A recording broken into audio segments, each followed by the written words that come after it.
听说了吗？仗打完了，朝廷要把咱们都送进苦窑。苦窑？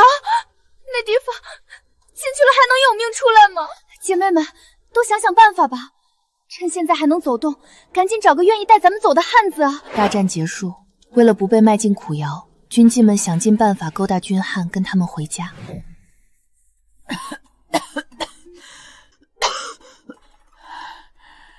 小红柳，你不着急？急有什么用？急也轮不到我挑。你倒是沉得住气。也是，你可是曾经的齐家嫡女，琴棋书画样样精通。别说这些军汉，就是京城里那些世家子弟，哪个不是？红小姐姐，慢点说。贱人，你以为你还是千金小姐呢？平时有裴少将军在，老子吃不着。现在仗打完了，也该轮到老子。我不该死，我本是齐家嫡女，因爹在朝中站错站，满门抄斩，140口人，只剩我被冲入军营，沦为军妓。当初我活下来了，今天也休想让我死！放开他！饶命啊！滚！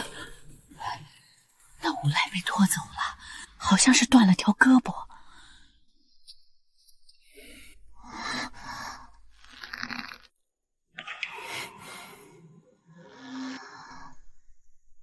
我可以。你什么意思？带你回家，跟我走，我娶你。你要是不愿意，我就一直等。小伙子，你是哪个营的？步兵营百夫长郑玉。百夫长啊，赏银够养活一家子了。红柳，你听见了没？这可是今天第6个来找你的了。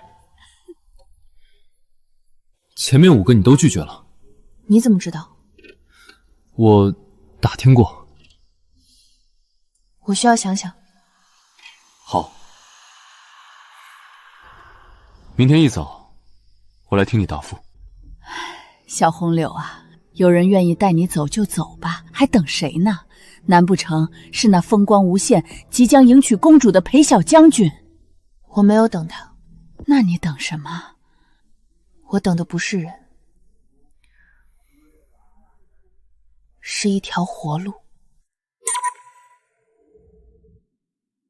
那些事，我已经很久没有对人提过了。我15岁那年，裴清风是京城里最出格的顽徒。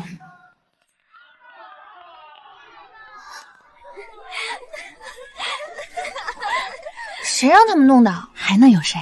裴家那位小公子呗，整个京城谁不知道他在姑娘面前献殷勤的本事？后来他去了战场，而我窗台上则出现一张字条：等小爷功成名就，回来娶你。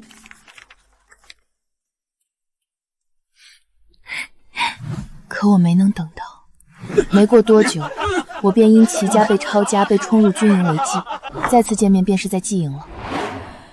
唉，那你还等什么？我没等，我只是不知道去哪里。那个郑渊，我看行。他在帐子里站了那么久，从头到尾没往你身上多看一眼，不是不想看，是不敢看，怕你觉得他和那些无赖没区别。这样的男人，我活了大半辈子，只见过这一个。去找他吧。天还没亮，你现在去，正好赶上他说的明早。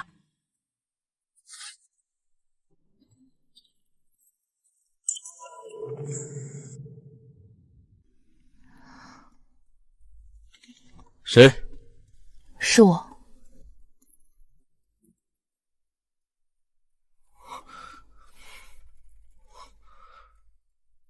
你怎么来了？你说过的话还算数吗？什么话？你说带我回家，娶我。算。那我答应你。你可想好了？我想好了。裴清风，我跟他没什么关系了。他护过我2年，但也仅限于此。我没有失身于他，也没有失身于任何人。可我头顶军妓的名头，没人会在意这个。我得走，你是我唯一的机会。我叫郑渊，江城人，今年26，家里有几亩薄田。我爹娘都不在了，没什么需要你伺候的长辈。你嫁过来，我每个月饷银都给你。你放心，我不会打女人，也不会骂人。还有，你待在我这里，我绝不强迫你做任何事。你的身子，你自己做主。你哭什么？你别哭。那我睡外面也行。郑源，你是不是傻？裴清风明天走，他走了之后，你来找我。好，带婚契来，盖了印的那种。好，要争取我，不是纳妾，不是外室，是正妻。当然是正妻。我郑徐这辈子就娶一个。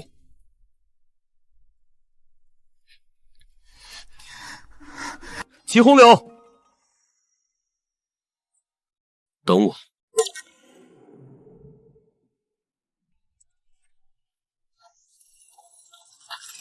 齐红柳，裴将军叫你过去。该来的还是来了。知道了。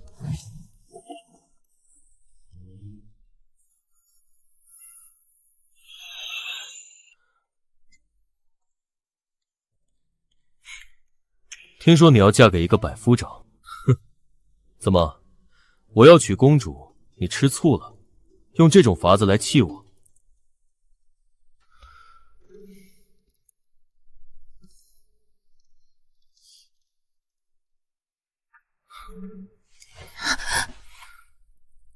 好了，别耍小性子了。我跟公主成亲，不过是权宜之计，我们之间不会有任何改变。我已经在城外给你买下了一座院子，清静得很。等回了京，你就住到那里去，以后就在那儿等我。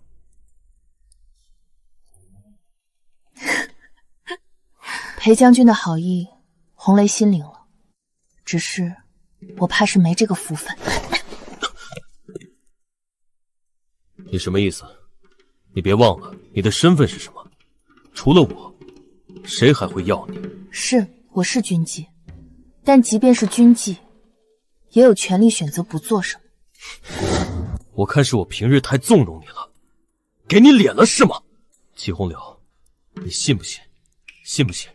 只要我一句话，就能让你去苦窑里待一辈子，让你求生不得，求死不能。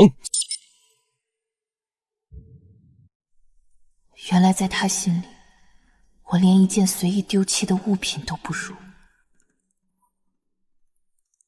红柳，别闹了，你从前都是叫我清风哥哥的。裴将军说笑了，往事已矣，不敢高攀。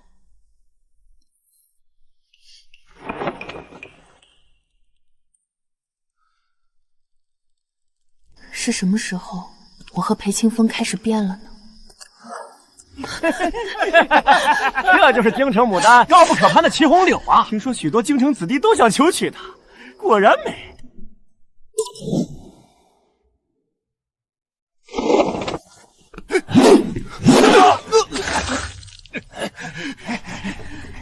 我的人你们也敢动？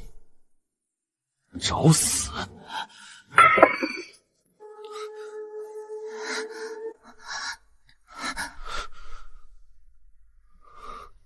太好了，你没事。那之后，他让我搬进他的营帐。他知道我爱琴，便为我弄来一把琴。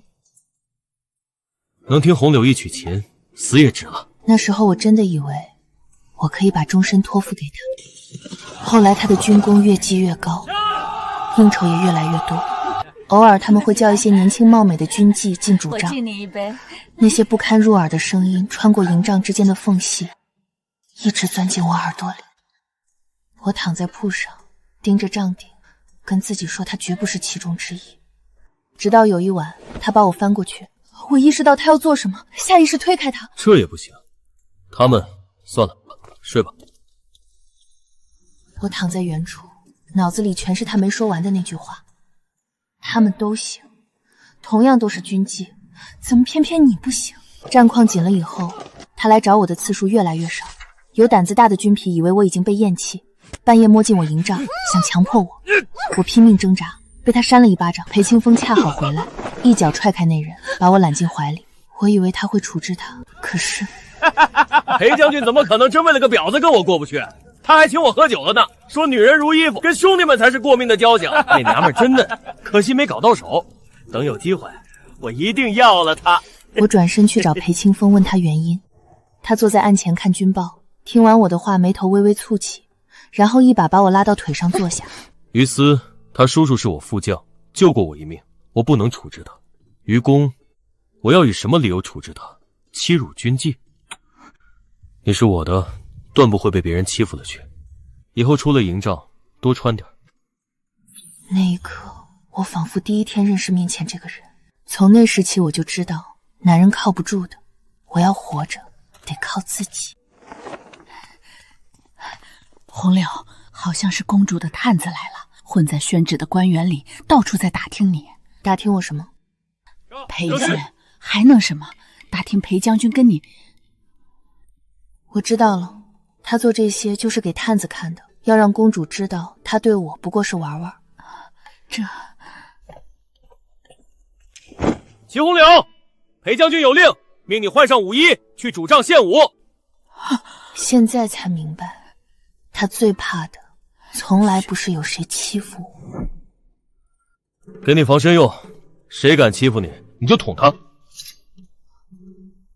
真的？当然真的，不过你可别拿来对付我，不然我就收回去了。而是我不肯再被他欺负。磨蹭什么呢？我跳不了。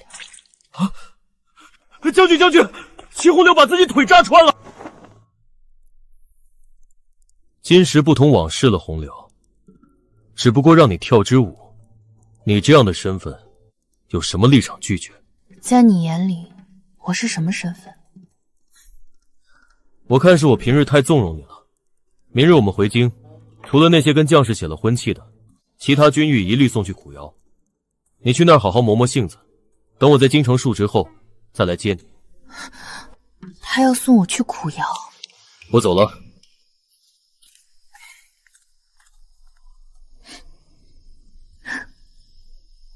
原来在他心里，我的用处只剩下这些了。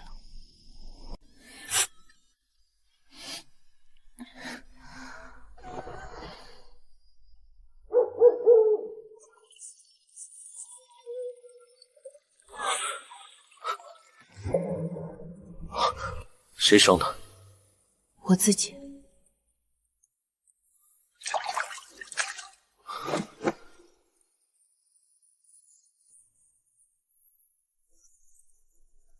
明天一早我来接你。好。明日裴清风一走，我就带你走，回家。裴清风启程那天天气很好，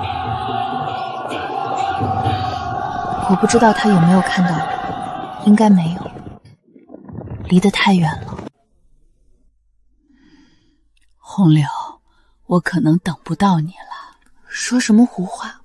不是胡话，我这病拖太久了，能活着看到仗打完，已经是老天开恩。当军妓，一辈子就这么过来了。红小姐姐，那个娘们儿还在吧？那小将军走了，现在没人护着了。听说还有个百夫长看上他，怕啥？百夫长算个屁！说好了，我先来，谁也别抢。红柳，你快跑！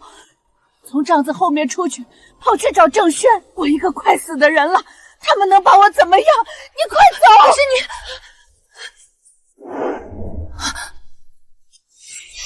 你进去待着。饶命！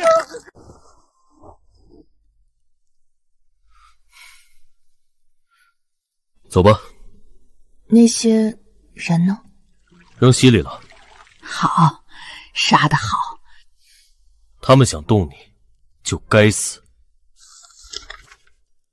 签吧。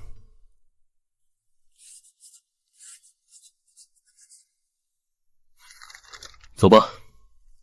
红小姐姐怎么办？我就在这儿，反正也活不几天了。好好安葬自己。好。小红柳，你找对人了，快走吧，别回头。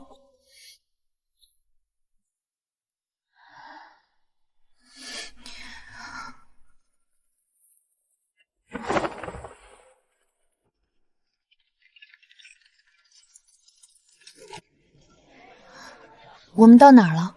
江城，那是东街，布庄和粮铺都在这条街上。那是西坊，种满了梨树，到了春天，整条街都是梨花味儿。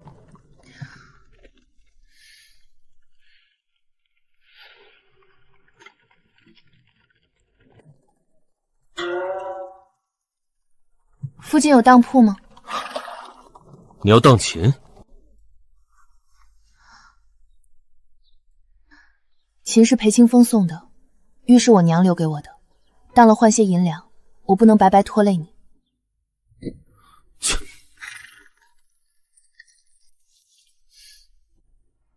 你愿意带我离开军妓的身份，红绫无以为报，当掉琴和玉换了些银子，够你过一阵安生日子了。这份恩情，我不敢只用银钱抵消。你日后若有需要我的地方，我一定赴汤蹈火。你想去哪里？不知道，但我想要自由。我想好好为下半辈子打算打算，在那之前，在你想好去哪儿之前，能不能留在我身边？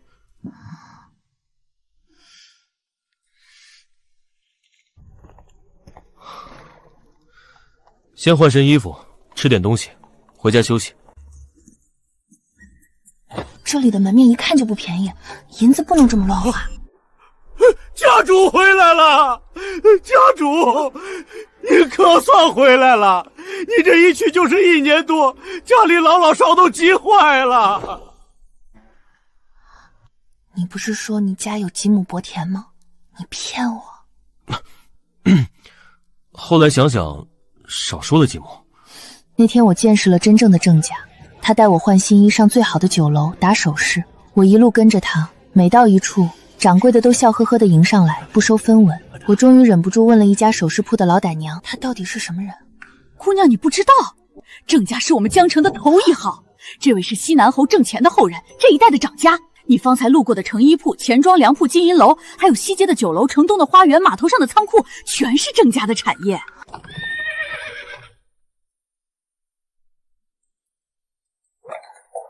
家主回来了，老天保佑，祖宗显灵。这是我明媒正娶的夫人。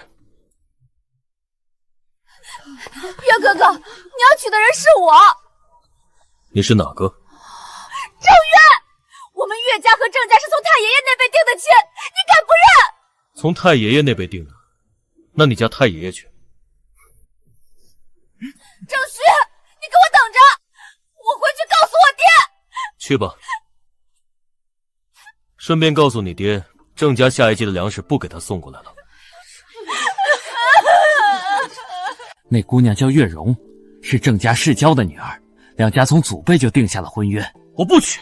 郑须从小就不同意，闹了好几年也没松口。仗一打起来，他干脆跑去投了军。少爷，官级高一点的武将都知道郑家是知讨的抢救是一个。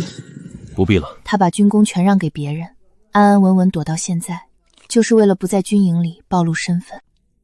你放心，我跟月容没关系。我知道。我求你一件事，在你离开前，能不能以我夫人的身份留下来？不然他们总想让我娶亲。明明是他在救我，现在他却说求我。好。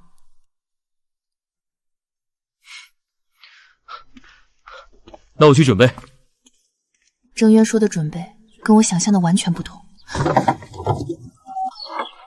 夫人，家主说了，今天开始备婚。您看这个，这是绸缎庄送来的12套嫁衣样子，您先挑。28个绣娘都在等着您一句话。等等，夫人，金玉楼的掌柜来了，带了8套头面供您挑选。席面坊和点心铺子也到了，问您要什么菜式，什么甜口。花轿店和锣鼓班等着您看样式呢。我像被推进了一个红色的漩涡，一整天脚不沾地的转。这得花多少银子？夫人不用担心，郑家别的没有，就是有些产业。家主说了，让全城都跟着沾沾喜气。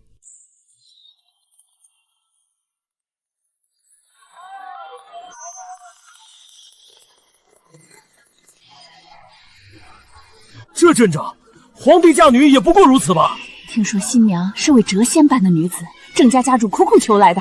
京城那边也有大婚，裴家小将军娶公主嘛，但跟咱们这儿比，差得远了。娘子到底是谁家的？听说是郑家家主去军营里接回来的。军营里，那不就是军？嘘，大喜的日子，嘴上积点德。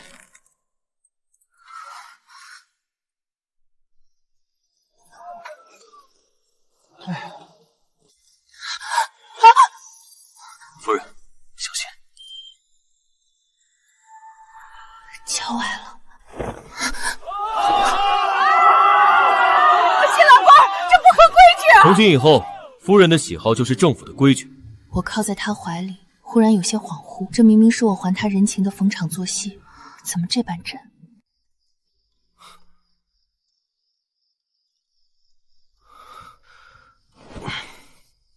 不早了，睡吧。这是他的新房，他连床都不敢上。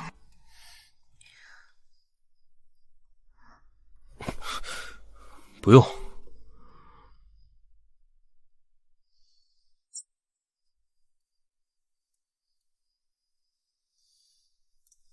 他待我如此客气，应当是和裴清风一样在意我的身份吧。白日里那些盛大的排场，大概只是做给外人看的，各取所需罢了。之后几日，他每天早出晚归。我醒来时，小榻上的被褥已经叠好，桌上的茶还是温的。晚上我睡下后，院门偶尔响一声，脚步声走到廊下停一停，又远了。只有第二天小榻上翻乱的被角证明他确实回来过。第三天，管家抱来一摞账本。夫人，家主临走前吩咐说，您若是闲着，不妨帮忙管管家。这是这个月的收支。我翻了翻，成衣铺、钱庄、粮铺、码头仓库、城外庄子，还有2家药房，光是核对就耗了2天。夫人，您这是忙完了。家主说您琴艺精湛，想请您指点新收的学徒，不用多，1上午就成。半大孩子坐在琴前，指头还不灵光，我逐个纠正手型，1上午没了。次日是城门口施粥，丫鬟来传话时，我正揉着发酸的手腕。夫人若愿意，可以去粥棚搭把手。我站在粥棚底下，热气扑脸，从早晨舀到日头偏西，粥桶见底了才收摊，手腕又酸又胀。明天又安排了什么？没什么，就是问问夫人想吃什么。太巧了，巧到像是有人不想让我闲下来。还没歇息？等你。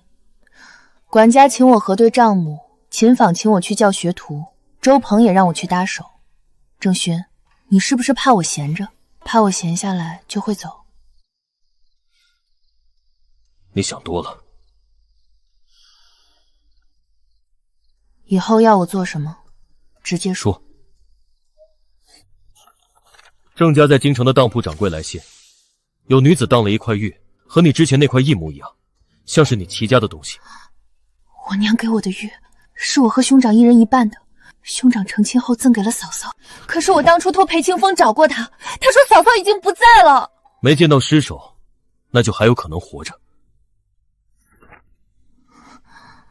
我陪你去京城。包子，刚出炉的热包子，冰糖葫芦。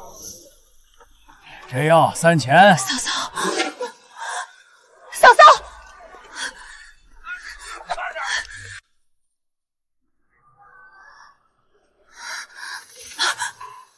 红柳，你怎么会在京城？他们这么快就把你接过来了？放手！你不该直接出现在街上，若是被公主看见，你我都有麻烦。跟我来。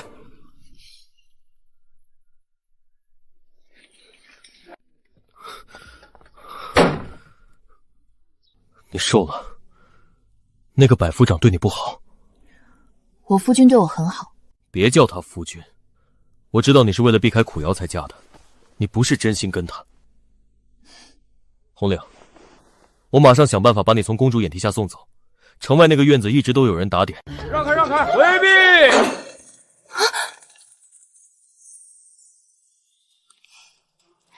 本宫还在想，驸马这几天忙什么呢？原来是在这儿私会美人。带走。公主。马既然喜欢他这张脸，那我就把他剥下来，日日挂在驸马床头。公主，你护他，驸马，你是不是忘了自己的身份？这样吧，你亲手毁了他的脸，我就放过他。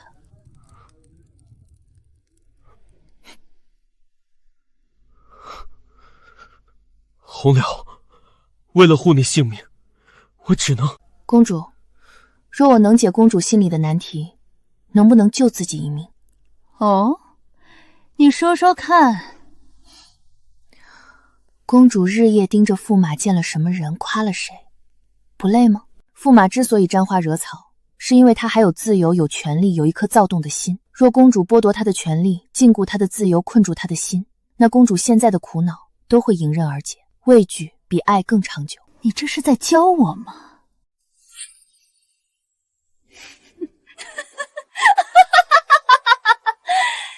祁红柳，你有点意思。太子殿下来了，把他关在厢房，别让他跑了。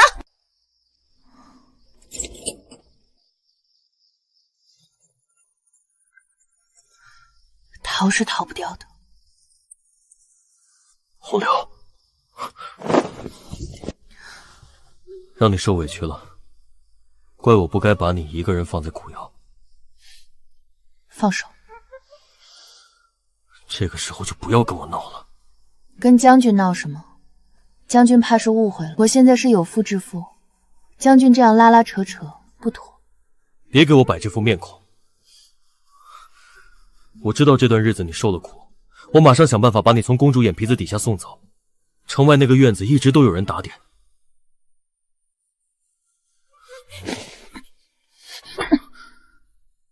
你打我！裴将军既已婚嫁，还望自重。自重？红柳，你可记得是谁护了你2年？如果不是我，你早被啃得骨头都不剩。你就这样报答我？护？你是怎么护我的？你护我的时候是让我从那群军汉的脏手里活下来，你不护我的时候是让我穿着那种衣裳到主帐里跳舞，是公主一个眼神你就拿刀要划我的脸，这就是你的护。驸马，太子殿下召您，不是，我是来请这位夫人的。别怕，有我在。有他在，方才公主让他伤我，他就接了刀。那年冬天在太太的营帐里，他没有连过我半分。现在他挡在我面前，像什么都没发生过一样。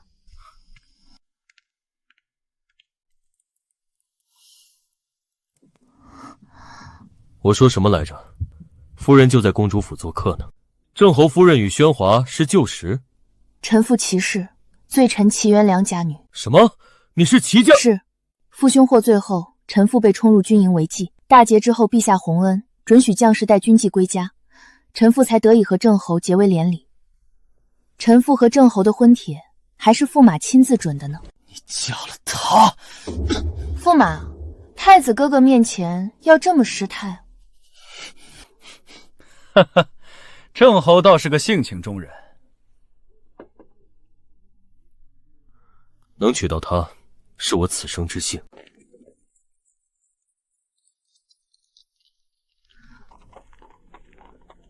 万幸，宣华还没来得及对你动手。运气好罢了，我把他的痛点说中了。什么痛点？我问他，日日盯着驸马见了什么人，夸了谁，不累吗？若公主剥夺他的权利，禁锢他的自由，困住他的心，那么他现在的苦恼都会迎刃而解。畏惧比爱更长久。你恨他？宣华迟早有一天会厌倦这些除花草的把戏，到时候他自然会瞄上栽花草的人。我不过是帮他提前想通了这一步。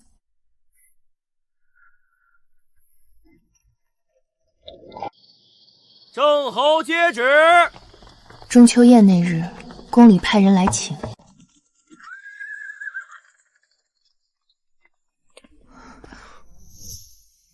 驸马，还不扶公主下车？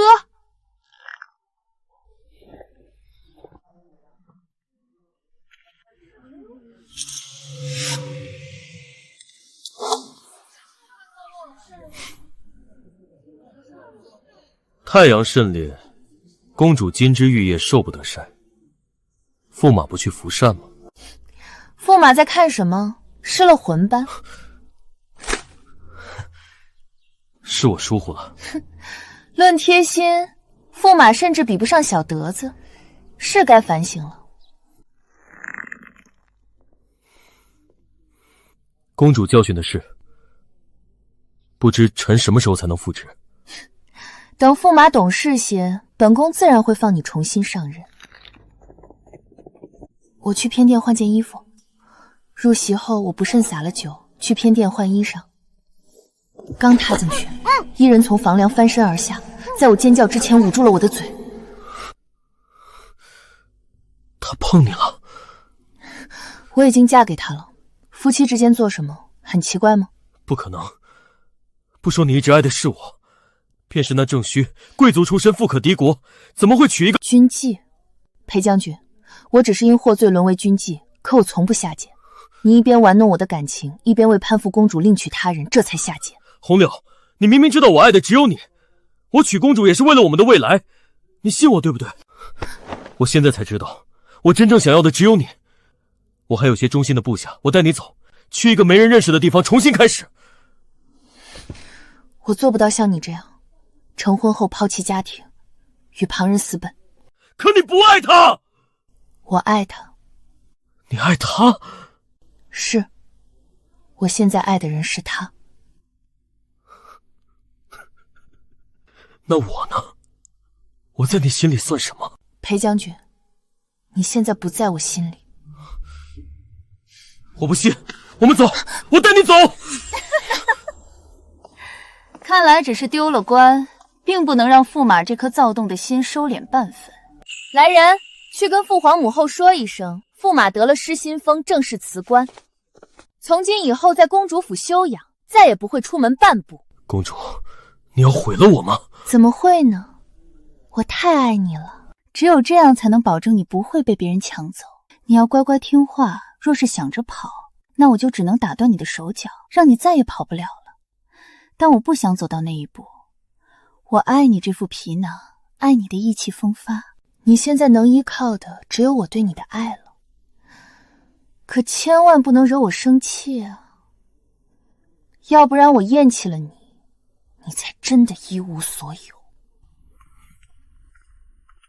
被侍卫带走前，他回头看我，那眼神里是什么？怨恨、乞求，我不知道，也不重要了。这应该是我们这辈子最后一次见面。回府的马车上，郑勋的嘴角一直微微上扬，在高兴什么？没什么。能不能再说一遍你爱我的那句话？不说。那再说一遍刚才的。哪句？叫夫君那句。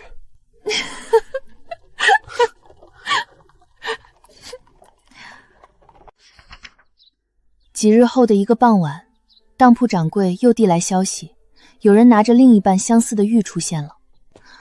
我们赶到郊外，在一座破庙里找到了人。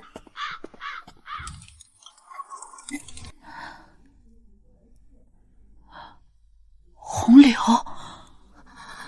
嫂嫂，嫂嫂。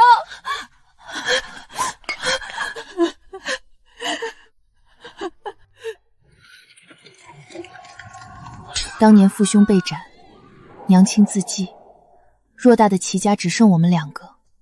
他被冲入军营时，我们在不同的营帐，从未碰面。我只托裴清风打探过他的下落，他说他不在了。现在我知道，他根本没去找过他。江城有良药，带嫂嫂回去治。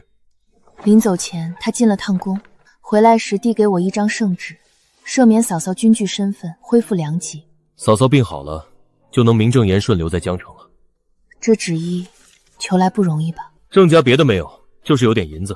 大战刚歇，国库空虚，我答应定期往京城送药治太子的顽病，他们就准了。家主，您分明就是想让夫人在江城多一个牵挂，好让她再也舍不得走。闭嘴！哎呦，回江城那晚下雨了，我靠在窗边看雨，郑瑜在院子里舞剑，剑锋到处梨花素素。我倚着门空，朝他笑了笑。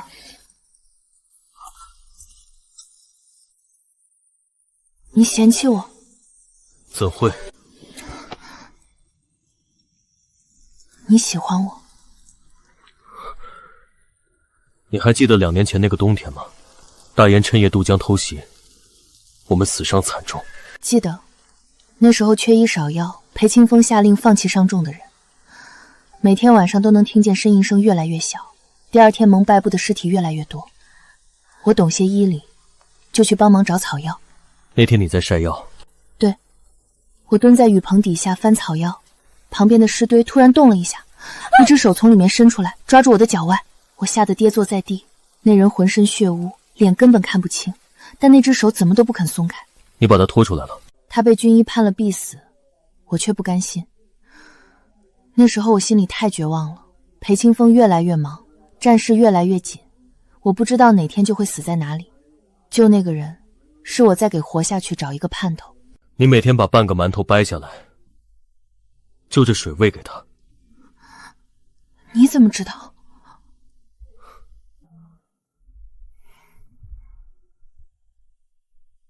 郑旭，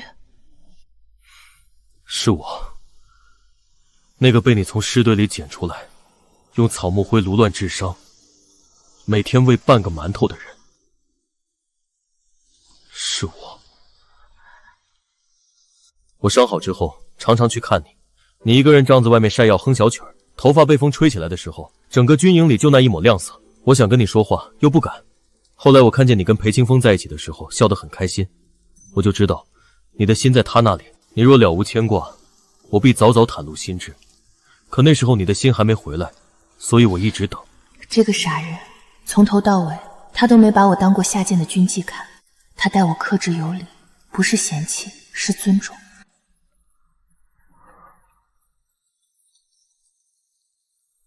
风凉，不要。感受到了吗？他回来了，现在因你而跳。既然费尽心思娶了我，总不能一直耽误我吧？夫君。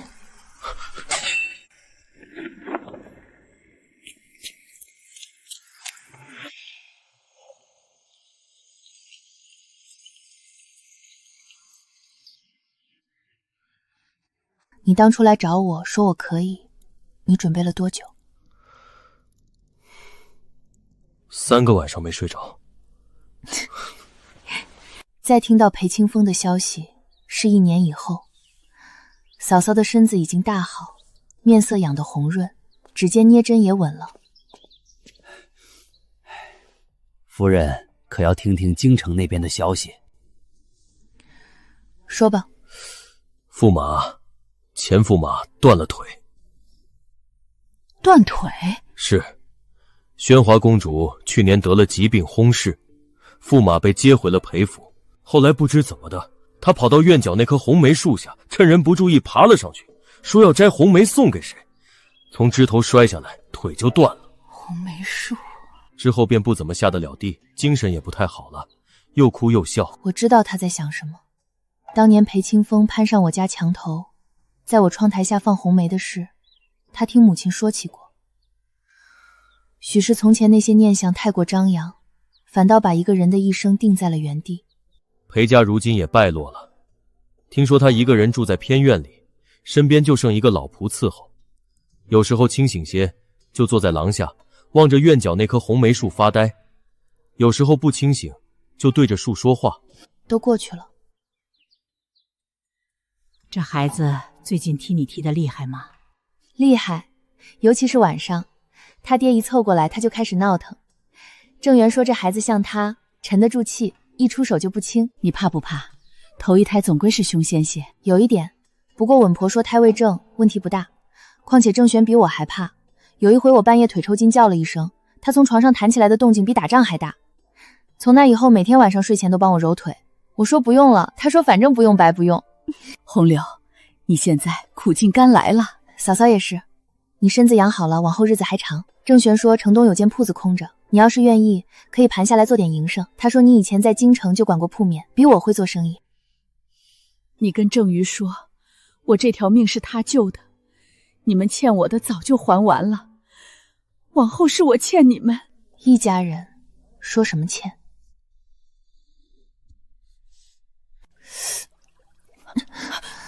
怎么了？是不是要生了？不是，是他翻了个身，劲儿使大了。这孩子还没出来就这么多动静，将来肯定是个不安分的。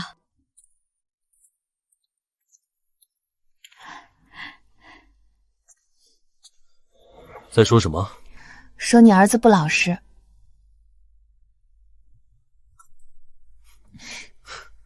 能动是好事，力气大，将来跟我练剑。万一是个女儿呢？也练。郑家的女儿都得会2招，以后出门吃不了亏。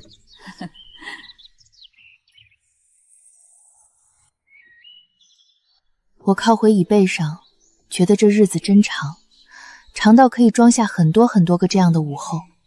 新鞋上的花心还剩最后2针没填，我重新拈起针，对着光一针一针绣完了它。